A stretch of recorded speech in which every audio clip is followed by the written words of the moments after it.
certainly not something that's black and white. That comes from a student quotation. It's an amazing one. I'm going to share it with you in a minute. And we're going to hear more from students today and young people. But as I begin this talk, I want to start by acknowledging the weight of this topic in this particular moment in time. It's a lot. It's a lot. That being said, I'd like us to take an even broader view on this, and I want us to each think about and consider our own selves from our own racial or ethnic positionalities, both as students, right, who have spent time in schools, and as educators and classroom teachers with varied professional experience. So when you think about the topic of race in school or conversations with peers and students and teachers, was there ever a time when things were different or when it was easy, right? Was there ever a time as a teacher where you felt comfortable, competent, or supported in talking about race, right? Or when conversations around race were not fraught? Was there ever a time? Again, I'm not minimizing or normalizing what we're going through now, but it's never been easy, right? Instead, I've been thinking about this a lot lately. Is it possible that what scholar and sociologist Eduardo Bonilla Silva calls the changing sameness of race and racial inequality, that applies to schools, both now and in the past? That is, our contexts change, right? Society changes, our governments change, right? Our initiatives change. But is there something that's been the same about the topic of race in school? Is the silence the same? Is the hesitation and the fear the same? Is the discomfort or the ickiness, I say this to students, there's an ickiness, right, about talking about race. Is that the same? So I just want you to sit with that right now. So my colleague Michael and I, we come from different racial and ethnic and other positionalities. I'm a white teacher who is on what is a never-ending journey of learning how to be a white ally and an anti-racist. We are both former K-12 teachers, and we are both higher ed professionals. But what it really inspires us in our work is the persistent and the tenacious hope that things can be different and that they must be different in the middle school years. And in particular, this is a really, really exciting time when young people are unabashedly hopeful, honest, curious, and cognitively more sophisticated than they are in the earlier years. It's a phenomenal time for conversations around race to be had, or even to have them in the first place. So drawing on some of our work with middle school students and teachers, today we aim to inspire you to rethink and recommit what racial equity, affirmation, and justice can look like in your classroom, in your particular school context. We also want to legitimize and celebrate the awesome potential of the classroom. That is, students and teachers learning and grappling together, right? It has a potential to be transformative. It has a potential to be humanizing. That's what we're really thinking about today. So let's begin with one of these key stakeholders, the voice of a 7th grade student that was part of a series of studies that I have done. So let us start with that. Oh, let's see. Not moving. There we go. Okay. So I want to introduce you to Abdul. He identified as Pakistani. You're going to see when I share some quotes, we ask students to self-identify by race or ethnicity. He identified as Pakistani. He was a 7th grade student. And this is one of the questions that we asked in our conversations with students, kind of in the middle of the interview. So the interviewer says, so when we first started talking today, you identified as Pakistani. Is that important to you, or is it not such a big deal? And here's what he said. Well, it's important because it sort of saves me a spot. It's like, imagine a pie chart, and it's like cut into different pieces. So the biggest part would be white people, because that's the largest population in the United States now. And then there'd be a bunch of tiny little slivers, and I'd be one of those extremely tiny slivers because I'm probably one of the only Pashtun Pakistani in school. It just diversifies everything and adds more color and just kind of proves that the world isn't black and white. It's so many different things. It's a million pieces with a million pieces. I love that quote. I got more coming for you too, right? They weren't hard to find. That is one of my favorite ones, but they weren't hard to find. So what I want you to think about for a moment is, what do you find important in his response? What knowledge does he have? What is he valuing? Right? So think about that. Okay, and I have another question for you now. Does Abdul's response reflect a colorblind view? Right? So I think we all know, I want to just give it a formal name. So colorblindness, right, a belief that race or ethnicity doesn't matter or it doesn't exert an influence on one's interactions or context or life outcomes.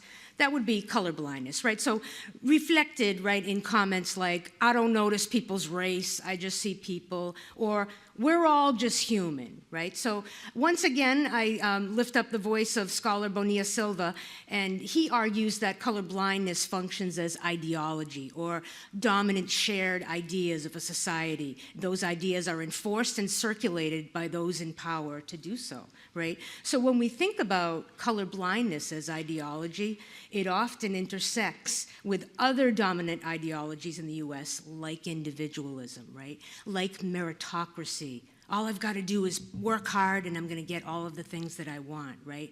When those ideologies come together, they mask the salience of race and they serve as powerful, yet fallacious, justifications to racial inequality.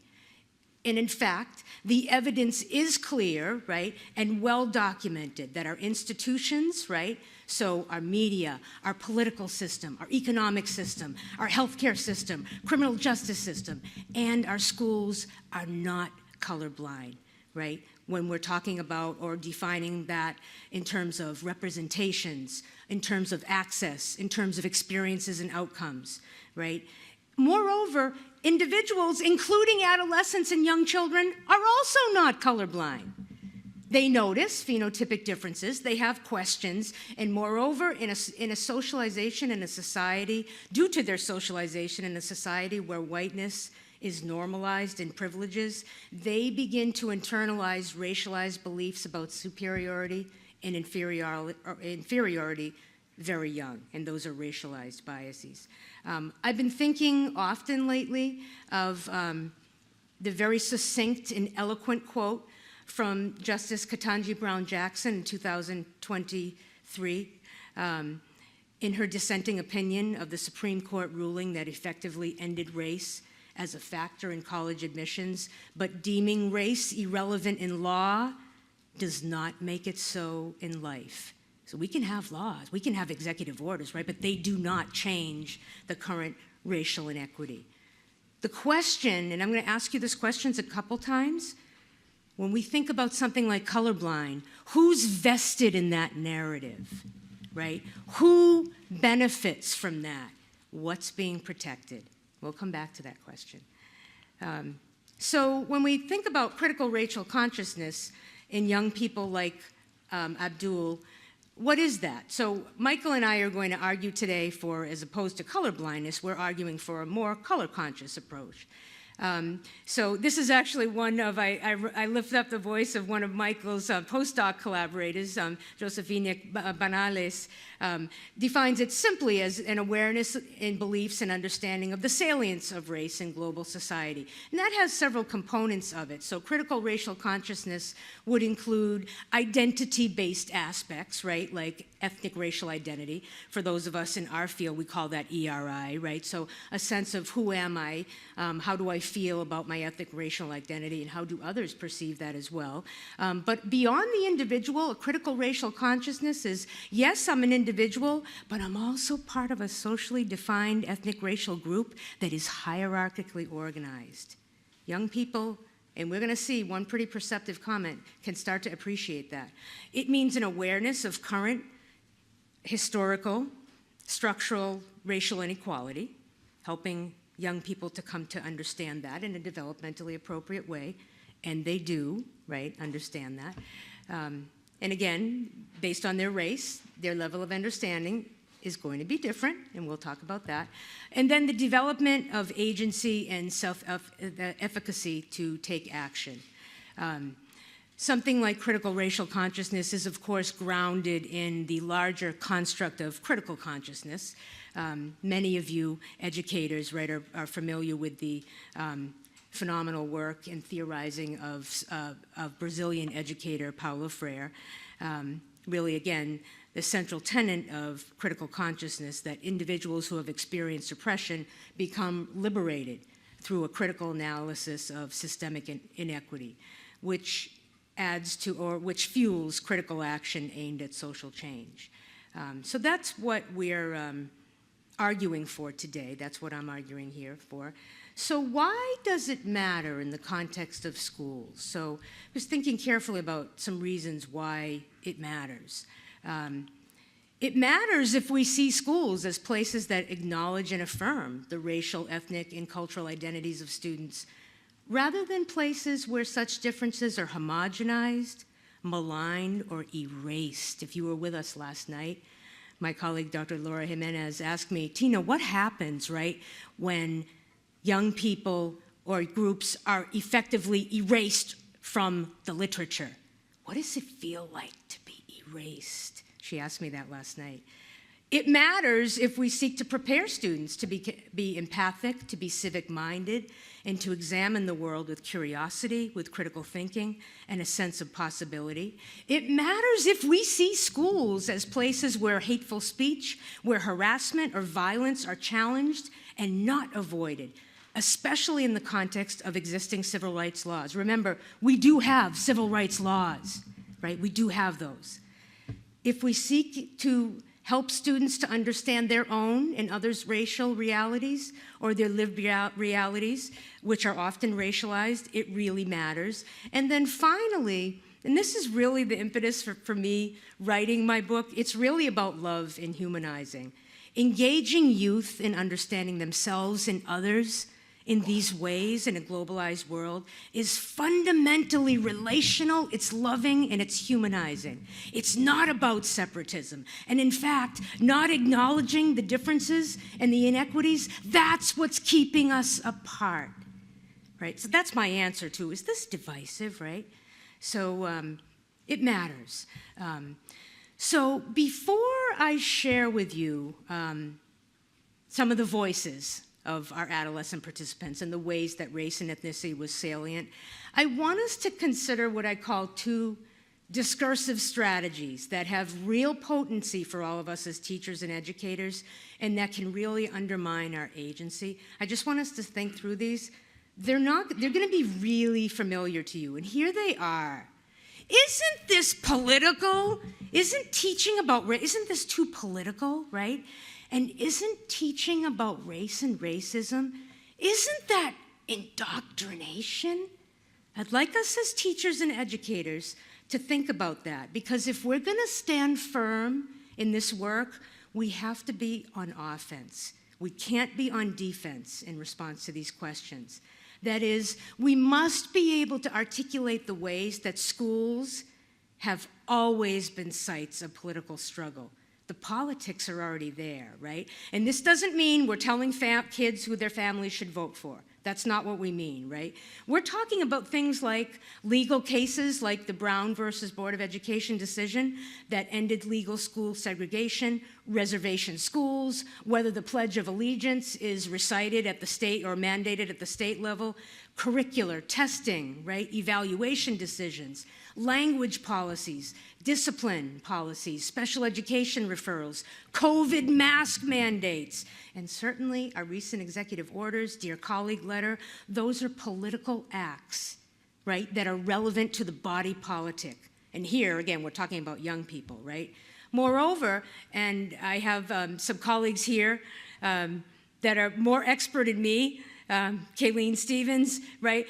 really working on civics education. Moreover, isn't that part of our jobs, right, as public school educators, right? Preparing young people for democratic citizenship. Isn't that a core responsibility, right? So it behooves us, I think, to think about these questions. Let's think about now the indoctrination piece. That's, again, another thing that, again, puts us as teachers on the defensive, right? So if we were to think about the definition of indoctrination, we might define it as when those ideas that are contestable, like within a discipline or across a discipline, are presented as dogma, right, or absolute truth, and or when students are not permitted to question, to examine rival explanations, to draw conclusions, to look at multiple sources of evidence and compare them. Perhaps that's when teaching might move into indoctrination, right? So this isn't my area of teacher pedagogy, but my quick study of the literature on that shows that teachers are really careful about this, and this is actually not happening writ large. We can't say it never happens, but it's not happening writ large based on my quick study. But the more interesting question, I think, for all of us is, what content becomes fodder for indoctrination claims? That's the interesting question, right? So, for example, let's say a history teacher was teaching Confederate monuments, right? So let's say that history teacher, or any teacher, right, is presenting those monuments as evidence of our heroes and maintaining and preserving our patriotic history. I'm going to presume that that is not going to be considered indoctrination, right? But yet, what about if a teacher tells a more complicated story, right? That our heroes and leaders of the past, right, that those Confederate monuments have racialized and violent histories, and moreover, that communities of color, particularly Black Americans, right, since many of the people we're immortalizing were upholding slavery, right, the impact that it has on them. What if we tell that part of the story? Then it becomes, stop indoctrinating. What's going on here, right? So the first example is not indoctrination, but the second one is indoctrination.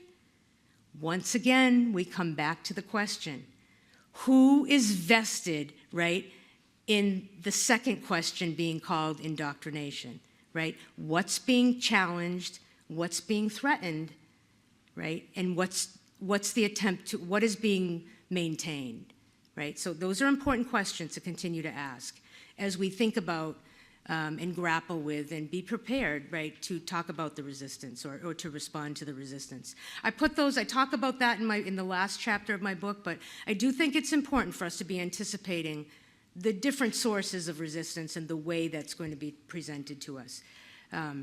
So what about early adolescence and all of this discourse and tensions?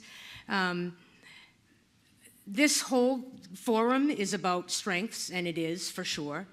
The amazing resilience and curiosity and passion of young people. I also contend, though, in the context of this dialogue, if you will, they're vulnerable, right? Because it's their right to education that's under threat, and under education that is seeking truth, that is seeking nuance, that is seeking affirmation. It is under threat. But it is the case developmentally, and I'm a developmental psychologist, young people do appreciate and feel the complexity and tensions around the topic of race and racism. Again, that varies by their racial positionality and other, right, intersectional factors for sure, right? But they do appreciate this, right? Adolescents, due to their brain development, are very, very sensitized to the social climate and to the environment. They want to understand it. They feel it. They really do. They do need informed and sensitive and affirming support from teachers and adult mentors. They do. And moreover, they are carefully watching us, particularly students in racially marginalized groups or groups marginalized across other dimensions. They are watching us as teachers and taking note of how and whether we address issues of inequity, whether in our schools, whether in our communities, and in our world. They are taking note, They're carefully watching us. And they are able to articulate their own racialized realities when they're given the space. So we gave them the space in our studies, and I'm going to share with you some of those results today.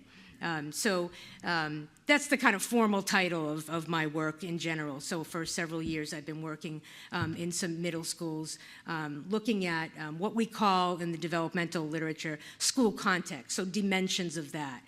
Belonging, academic climate, teacher support, ethnic racial climate, ethnic racial identity. I did that work in 4 middle schools. 2 of them are urban, 2 of them are suburban. We use different methods. We use surveys, focus groups, interviews. Today I'm going to share with you some powerful quotations from our interviews because they're the most vivid. Students' perspectives on how race was salient to them came up in different ways throughout our interviews, but especially in response to these kinds of questions. So when we first started talking, and this is what we saw at the beginning, you identified as however they identified. Is being how they identified important to you, or why not? Or like, are race and ethnicity important in this school? Like, is it like a thing, right? Or do you think that teachers or students care about kids' race or ethnicity, or does it not matter so much? So let me share with you 4 themes. My students and I are still, there's lots of stories in the data. We're not even scratched the surface yet. But I'm going to share with you 4 themes that we've been finding in the qualitative data. The first one is around growth and learning. So regardless of race, this was a very prominent theme. Young people told us that race and ethnicity were important because it helped them to learn about the world. And in fact, more than a few students, at the beginning of interviews, we asked them, what's the best thing about this school? What should I know about it?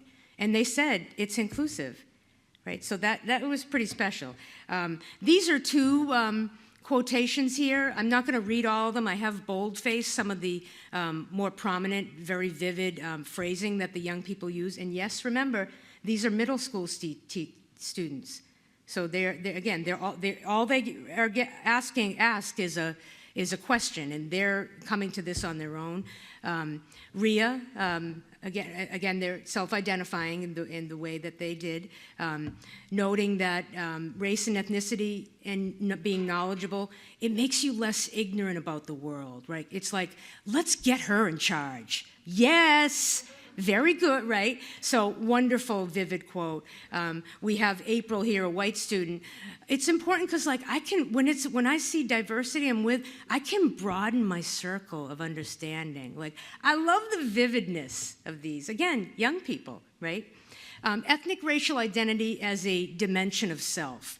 So we know as developmental scholars, as teachers, as parents, we know that this is a pivotal period of identity development along many dimensions.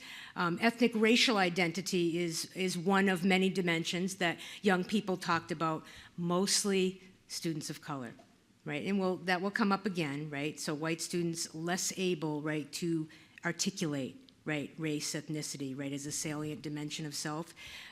Even so, though, I'm going to show you 2 responses, and we see some variability here, right? So we have Abel, who identified as Sudanese, very, very comfortable talking about his ethnicity. That's like being Sudanese, that's like what makes me, right? I also love where he notes there, like, it's just kind of like how you view yourself and some people view you. Notice that perspective take. Notice that in the context of race, that double consciousness, how I feel and I'm perceived a certain way too. Young. 8th grade, right? We see a little bit more tension, right, perhaps, in Anton's response, like, you should never be able to say, like, I'm better than you, right? But at the same time, you want to be proud of who you are and what you are. So we see a little bit more tension, like, how do I manage being proud but also holding others' ethnicities? And again, it's really interesting to think about both of these quotations as teachers. There's a lot of material there. How might you build on this? What other questions might you ask? What conversations can come from this? So the last two themes are somewhat related. We found what my students and I have characterized as this others have characterized and used this phrasing as well, this contradictory mix, particularly as students of color, of being hyper-visible, particularly being viewed in many ways outside of Eurocentric norms, right? And yet being invisible. So two examples of this from two different students. So Mona is talking about the way that she's spotlit and made hyper-visible because of her Indian food. And she says, I think it's delicious, but at school, people kind of like someone said, like, that's gross. So notice, right, the visibility here and the comment about her food is not curiosity, like, oh, what is that? It's not neutral, right? It's negative, right? So that hyper-visibility. And we have Hope here commenting, well, like, I have a teacher that, like, she can't tell Asian girls apart. Like, it's frustrating. Like, they can tell other kids apart that are the same race. So that invisibility. So this contradictory mix of hypervisibility and invisibility came through. It looked a little different for white students. And we thought about this in terms of elusiveness, right? So what does it mean to be white was very difficult to articulate. And we can think about that again in terms of being the dominant group. We're going to see that here. Britt, very powerful that she says, you know, I don't, it's not important because, like, I guess there's nothing really there. There's nothing I can stand for. You've got to ask yourself as a teacher, is that okay with you? Is there more you could add? Are there more questions? Is there more knowledge? What's that learning like, right? Very sophisticated in Trey's comment. This is one of the most sophisticated comments in the data in terms of its understanding of, remember we talked about individual identity, but also group-based identity. Noting here, it's not important to me, and I think that's part of being the dominant race, right? That's only a 7th grader. That's a sophisticated comment to have that understanding. I put it here at the end because I do think it shows the potential, right, of young people. So again, the question is, and now I'm going to kind of transition to the other key stakeholder, which is teachers in classrooms. How do you as a teacher use your creativity and your insights to affirm and build upon these kind of comments and more by students? So Michael is now going to share with us some really exciting possibilities that feature the work of teachers in local schools. Okay, I will set you up here, Michael. I'm going to set you, is that okay? To start there? Okay, great. Wow. Tina always gets me hyped. Tina is inspiring and so good, and I knew I should have gone first. Doing this with Tina was really exciting. I learned a lot. We have very different styles because our research covers different areas. And whereas Tina kind of emphasized the importance of student voice and presence and us being aware as educators of what students bring to the table, there's another kind of half to this equation, which is a lot of these conversations are happening in classrooms, in spaces where students are making decisions whether or not to speak up, right? Tina and her research team created a space in which those students felt comfortable in doing so. But how do educators and teachers make that same space for themselves? I wish I could kind of walk around, but I'm glued here. No, it's fine. Not that I need my notes. My entire notes for this slide says, read the slide. So I'm going to talk about some of the research that myself and my team have done specifically on teachers, because this work is exciting and necessary, and hearing from student voices is so critical. But I know for me as a researcher, my next question is, so what do I do? Right? Give me a tool, please. So the framework that we use is something that many of you are familiar with, the Positive Youth Development Framework, but specifically from the teacher's lens. Right? We wanted to see if we could get tips for teachers that were content agnostic, right? Across content areas, subject matters, grade levels, even teachers' years of experience. Is there something that we can provide teachers that would allow them to, separate from the actual subject matter, focus on student character development, skill building, confidence, and efficacy? What initially motivated me to do this kind of work was my years, as Tina mentioned, as a middle school and high school teacher. This was Thomas Jefferson High School, and where I taught in Philadelphia. And I wanted to put a picture of me there teaching, but I would die if you all saw me teaching back then. Even a still shot would embarrass me. What I remember most from that time is twofold. One is my energy entering into the classroom and that diehard belief that if I make these students believe that they can do it, that they're represented, if I make these students believe in themselves, it really doesn't matter what I'm doing in the classroom, they'll learn. And two is that I was wrong and that they quickly disabused me of that belief, right? They are there to learn in-part content, and the content does matter, and that mindset, without the proper teacher practices, was vacuous. They saw through me, they didn't believe me, they doubted me. When I'd bring in pictures of scientists and researchers that looked like them, they said, "That's great, we don't know how to do that science." When I came in wearing a lab coat and having a clipboard and said, "We're going to be scientists today," I remember so clearly a student raising her hand and saying, "Mister, we're students." I needed to couple the mindset with practice. So coming here in Boston, I'll show you another organization, the Boston Debate League, who had an idea about that. And I'm going to show you some of the research that I did with this organization. So the Boston Debate League, the name's on the tin. They work with students to debate. But they had an idea of, are there skills that are transferable through debate into classrooms? I'm talking about evidence-based argumentation. I'm talking about comfort with clash. I'm talking about public speaking, building an argument, and being able to defend it.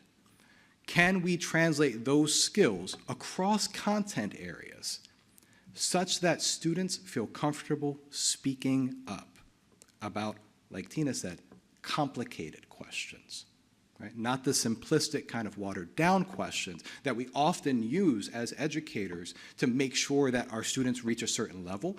Can we give them skills that make them feel comfortable discussing complicated topics?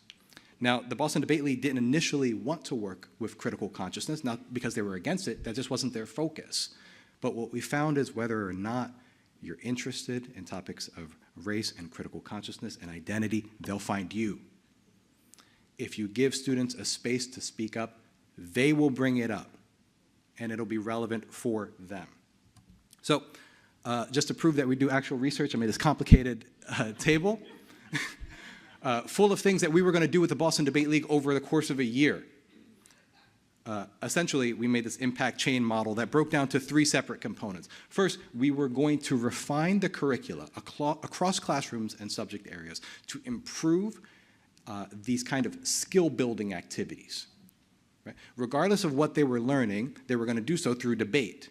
Regardless of what they were learning, they were going to do so through evidence-based argumentation. They were going to do so in groups, and they were going to public speak it. We then observed their behavior during these activities, and the ones that landed with them, we would iterate on and pivot specifically to skill building. If they were engaged and discursive during the debate, okay, we're going to use debates across the classrooms now and pivot not just to the content, but to the skill building. We did this over and over again, 30 different classrooms, 4 different schools, many different teachers. Some of them have been teaching for years and years and years. Others, it was, for one particular teacher, it was her first month teaching. And we said, you want to try something new?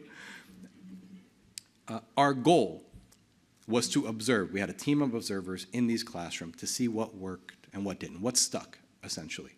Specifically, in what classrooms were students feeling confident and safe enough to have these kind of deeper, richer conversations about themselves, about the people around them, about the diversity in their schools, and outside of the content area, about how they were growing as people. We ended up finding, this is just 12, excuse me. I was not a math teacher. These are 12 different practices. We observed over 30 different practices that we found, when present and done successfully, and I'll contextualize what successful is in this context, encouraged student engagement and discourse around complicated questions. So things like having a repetitive routine in your classroom that students were aware of and was transparent to them, all the way over to having clear disciplinary discourses with students. They knew what was going to happen when something else happened, right? And more fun ones, like emphasizing student joy, leaning into it, right? Opportunities for student voice, like Tina's research so beautifully captured.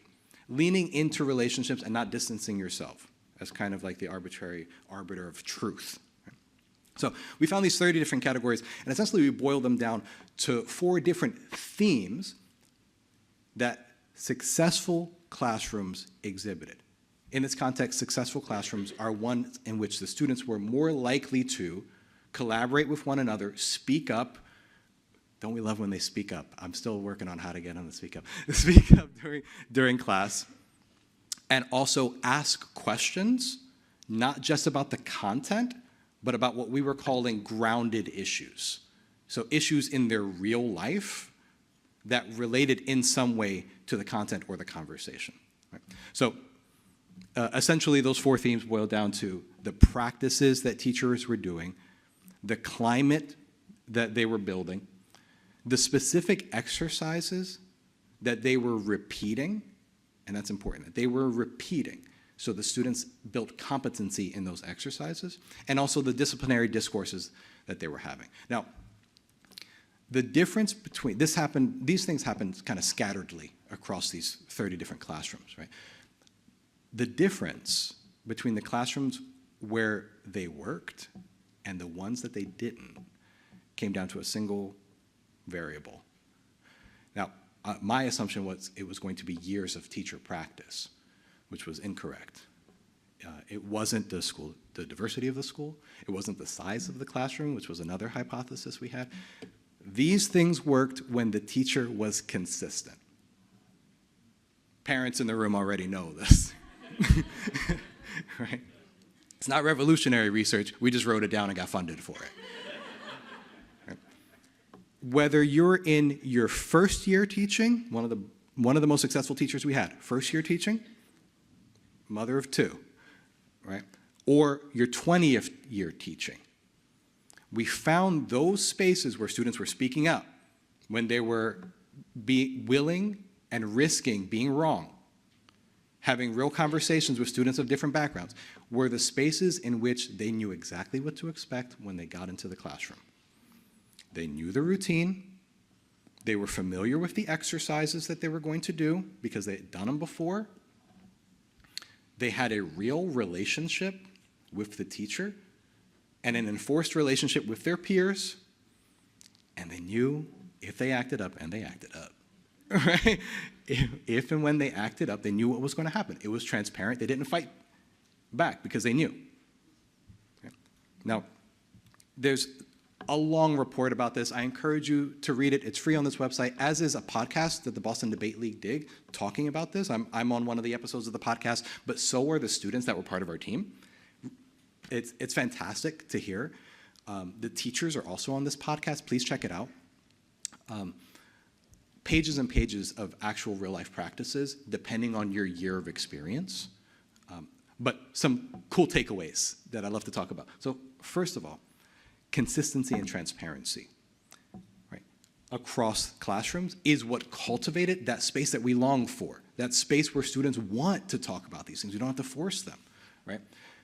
Students in these spaces were more communicative and collaborative and, again, willing to risk being wrong or embarrassing themselves. There's so many questions that we don't get to answer, potentially because we haven't created a space where being wrong is part of the process and not punitive. Right? So this is really cool, and something I don't get to talk about too much in this talk. When these practices were carried across classrooms and teachers, they were reinforced. the effect was multiplicative.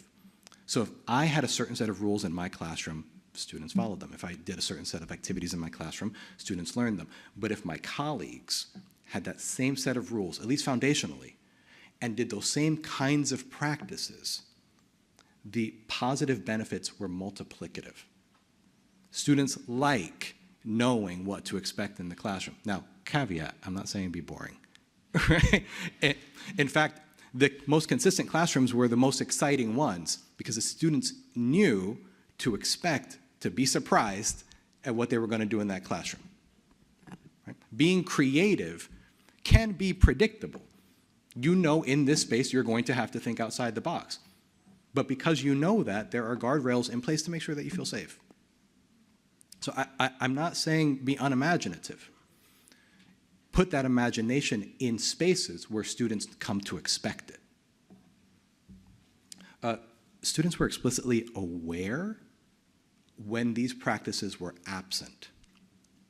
One story is one particular facilitation, the teacher just wasn't feeling it that day for whatever reason. Came in low energy.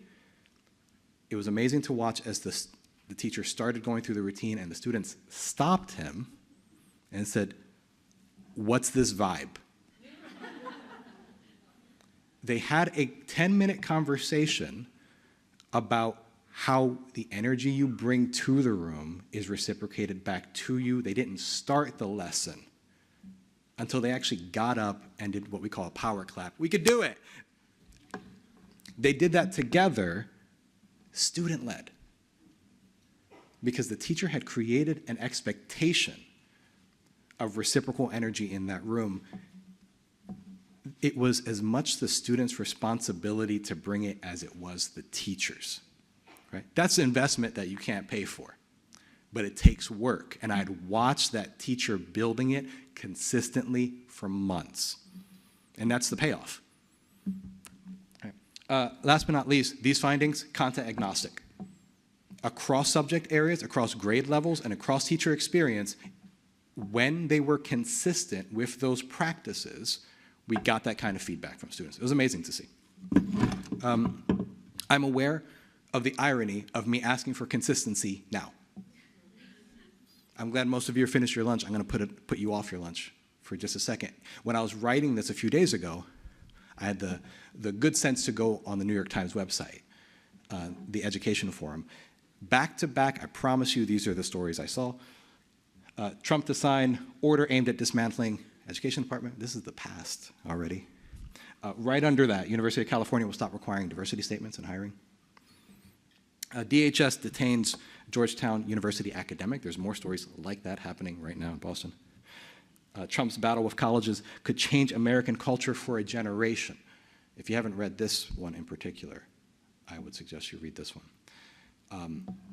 And I said, whew, boy. Just when I was full into my dissociation and said, well, how bad could it be? The fifth story on the page, the courts alone can't save us.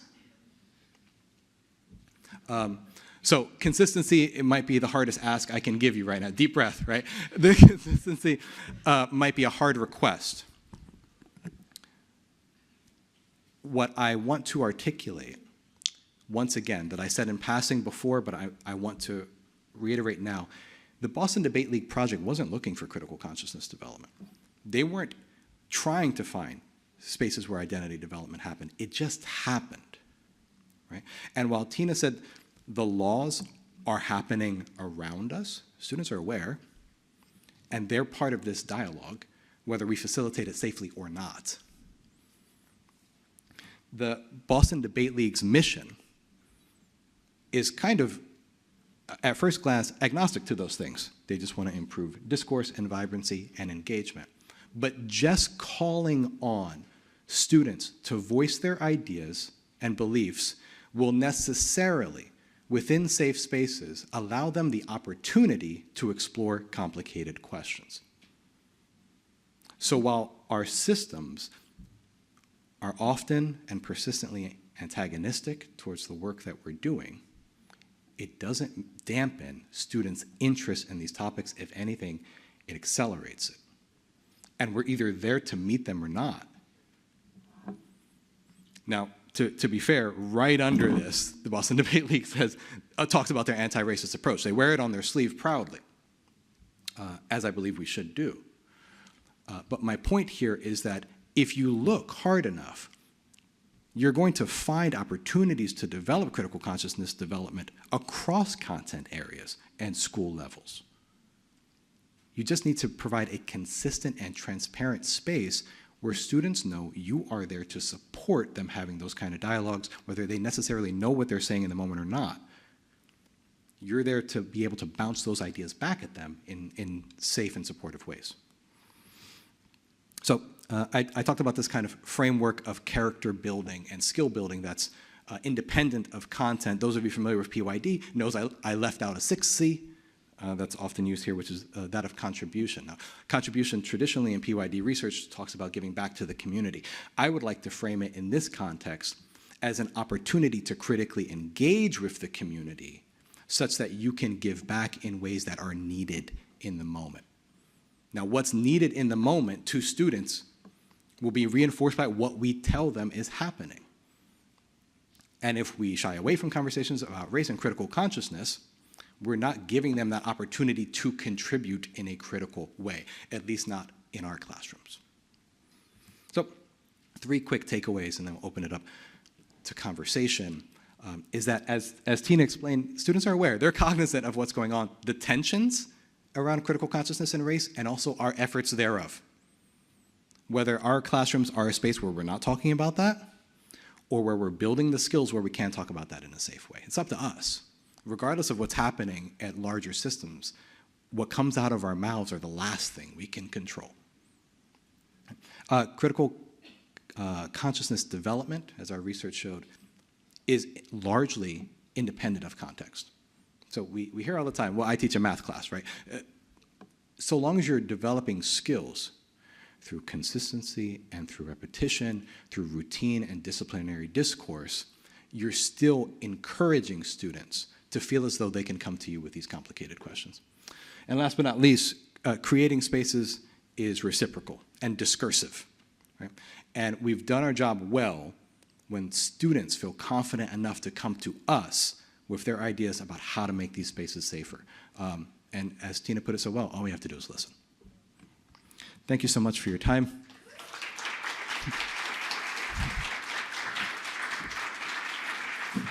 Love to open it up to questions. Maybe now we should do a mic.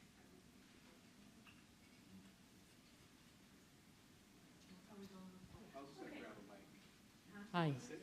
You can grab those. Hello.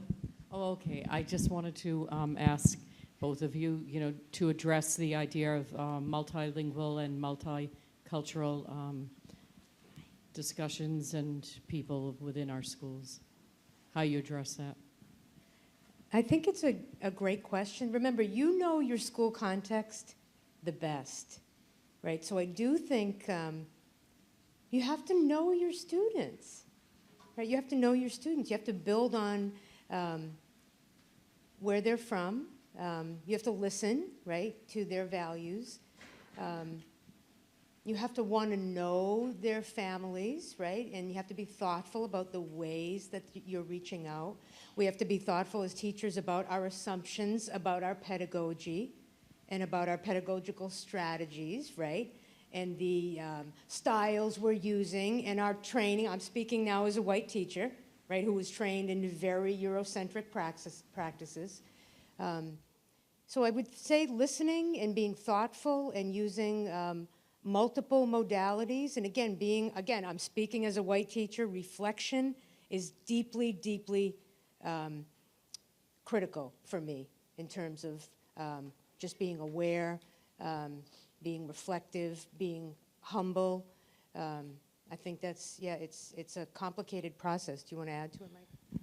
Yeah, it's a great question. We observed English-specific classrooms, Spanish-specific classrooms, and multilingual classrooms. And what's so fascinating is sometimes we would intentionally have observers in the classroom who did not speak the language that was being spoken there. So we had English speakers observing Spanish-only classrooms. And what we were looking for is what can you still pick up on, right? rich data through body language, through communications, other than verbal, through tonality. And what we were looking at is what was the teacher doing with students who, for whatever the classroom language was, it wasn't their primary language. It's more work, essentially. You have to be prepared to do more work if you want to bring those students in, right? The more experienced teachers would have handouts in that student's language of what they were saying verbally, which is something that we kind of take for granted because we speak so off the cuff, right? I referenced back my slide that said, read this slide, right? You kind of can't do that in classrooms where students are relying on your instruction. They need to know what you're saying. So those students would have packets that would have a script, which isn't something that I would traditionally do when preparing for class. I'd have handouts of the work, but not what I'm saying. So they would have a script for those students so they could follow along. This teacher would be reading the script as well to make sure that they were on point.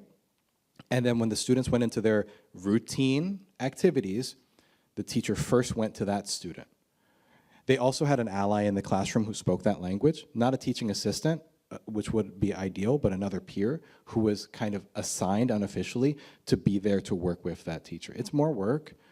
It takes intentionality, preparation, and extra work before, during, and after the class. But in those experiences, we never found a case where those students were engaging what we would call disruptive or distant behavior. They were in it, you know. But that's because teachers have to do the work to create the context where, no, you're part of this. You know, you and I have something unique that we're doing here, but you're part of this. It also strikes me, too, is I have a loud voice, so I tend to be fine without. But it also strikes me as, again, what are we, and I think about this, you know, here at Boston University, we have multilingual, you know, young people learning, you know, academic, they're actually having to kind of learn in a language that is not their first language, but what are we assuming in how we deliver information, right? What are we assuming in terms of processing speed, right? Time to write, time to think through, speaking in class, what are we assuming, right?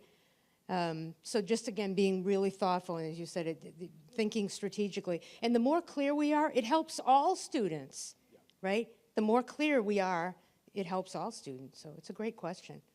It's not, the language is not exactly our area. We have experts here, Yasko Kano. Well, I just saw you. I'm like, Yasko should be answering this, but great question. Thank you for that question.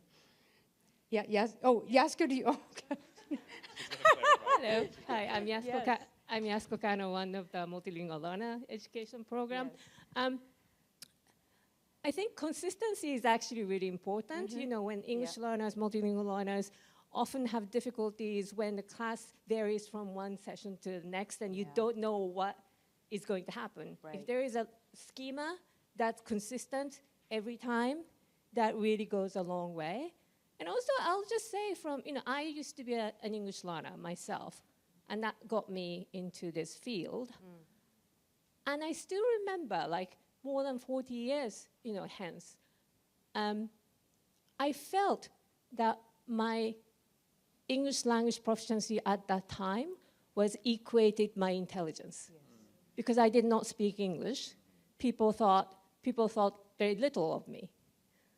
And I still remember that, right? So you have to distinguish students' current English language proficiency from their intelligence, their richness, their knowledge, and the fact, always remember they actually have at least one other, if not more, languages. I think that awareness is really, really key. Yeah. Just wanted to say that. I think we have time for one or two more questions.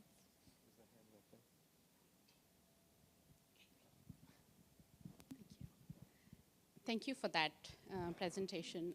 I'm interested, I work with Dr. Rossetti here, and I'm interested in family professional partnerships. And I'm wondering what that looks like when it comes to supporting critical racial consciousness. What is the role of families and parents? I'm so glad you brought that up, because if no one had a question, not to put middle school teachers on this, I was going to ask that. Like, do you think about families and parents and possible sources of resistance, but also sources of strength? There are lots of parents that care about these things. I do think it's part of our work. In the studies that I showed you in one of the schools, we wrote a report for the school, and I said, what should we do next? Do you want to do teacher? And they said to me, I need your help with parents, with families. I was kind of like, oh boy, I was hoping to do the teachers. Seriously? No, and it didn't come to fruition because schools have so many things going on, but I do think it's part of our work, is educating families. And I'm not suggesting that to put one more thing on you as a teacher, because that's another thing. But if you can do that in collaboration with other teachers, with the support of your administrator, I do think it offers us a space also to find those families that are going to fight for us. They're going to fight for this. They're going to fight for their kids' education. I do think it's part of it, though. I do think, and asking questions. What is it? So what makes you nervous about that? Why do you feel? Tell me, what's your understanding of like what diversity is? Like what's your understanding? Should I name critical race? That, like, should I put that even out there? Right? What do you think? What is it? What do you think it is? Right? So really asking those questions. So do you have any other thoughts? Yeah. But I was thinking about parents today and families. 100%, yeah. So families are a huge source of racial and ethnic socialization, right? Which goes hand in hand with critical consciousness development. The first lessons that kids are learning about who they are and kind of the tribe that they belong to is happening at home. What's interesting as you transition from middle school to high school is that primary source of socialization shifts from parents to friends and peers. You know who's never the primary source of socialization? Teachers, right? As much as we might want to be.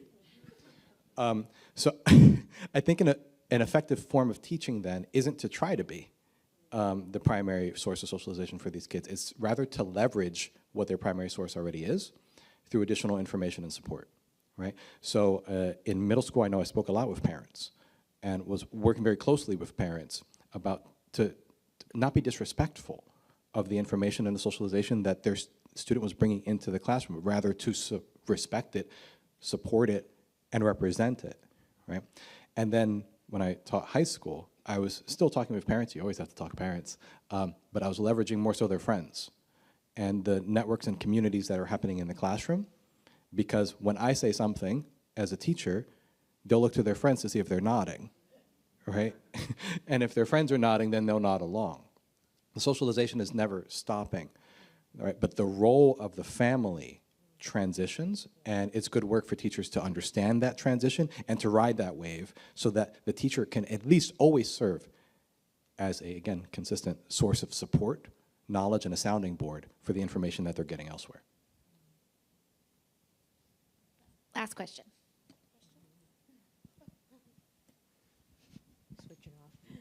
Hi, I'm Zoe. I work with YW Boston in our FIRE initiative, where we bring in-school programming to middle school girls and gender-expansive youth of color about race and gender and identity. It's really exciting to see this research because it does reflect so much of what I see with my students day to day. One thing that I was wondering about, you brought up that students of color are able to articulate more their racial identity as a sense of self. And in our classrooms, I noticed that it's a really big deal for our students that there are no white students there, and in terms of like talking about racial identity, and I, as a white facilitator, have the opportunity to earn their trust around that and talk with them about race in a way that they don't usually hear. I'm wondering if you have any research about how differences in forming this critical racial consciousness in learning spaces with only students of color, with students of color and white students, or only white students for developing their own racial consciousness.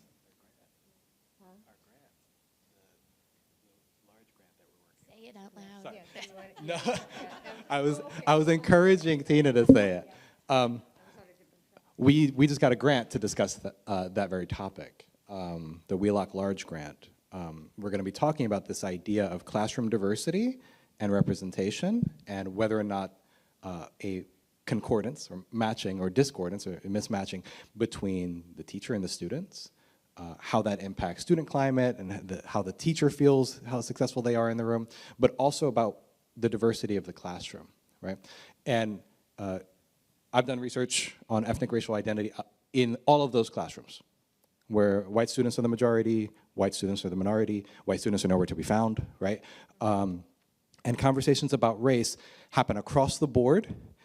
The frankness of those conversations differ, right? The freedom with which some comments are said differs, but the eagerness usually doesn't differ. Maybe the hesitation exists when there is,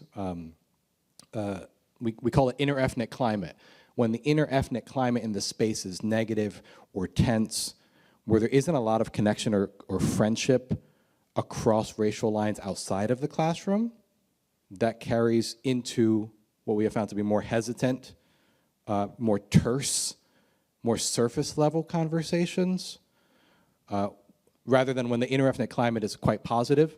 That is to say, the biggest predictor of positive interethnic climate is friendships across ethnic racial groups. When that's positive outside the classroom, they'll say whatever they want. they'll let their white friends know about themselves, right?